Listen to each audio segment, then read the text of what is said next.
Jenny here with Gardening Simplified. We've got a few tomatoes left. She's been slicing them up.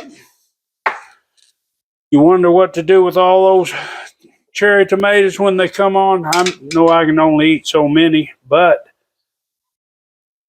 get the dehydrator. We'll just slice them in half. I'll sprinkle them with some Greek seasoning, give them a little flavor, and stick them in the dehydrator. Once I get a bunch of them dehydrated, I'll go ahead and freeze dry them. They don't have much moisture left in them by the time I finish dehydrating them.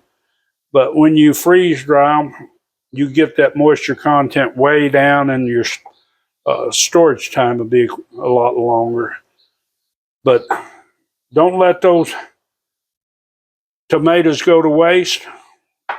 I know you can give a few away to your neighbors and stuff, but you can sure freeze dry these. Now you can use them for all kinds of cooking recipes. You know, if you're going to make spaghetti, stuff like that. But I like them just to eat them as a snack, or I like them in my salads in the winter when I don't have any tomatoes, and I sure don't want to go buy any store-bought tomatoes.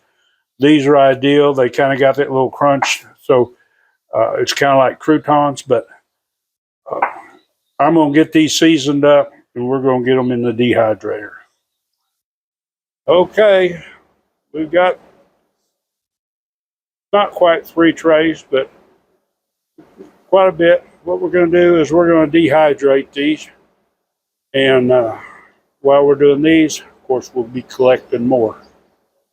And if you have any question about our dehydrator, this is Excalibur. So, and it's a good one. I'm going to do these at 125 degrees. Now, you could do them a little warmer. It would give them a little different flavor because they're cooked at a little higher temperature. But 125 is perfect. Well, it's been about 18 hours, and you can see our little things have dried up. They're leathery. I'm gonna take at this point. It's still got some moisture in them, but I'm gonna bag these up and get them ready for the freeze dryer. You could dry them a little crispier. They will keep for a while, but once they're freeze dried, they'll be good for probably 10 years.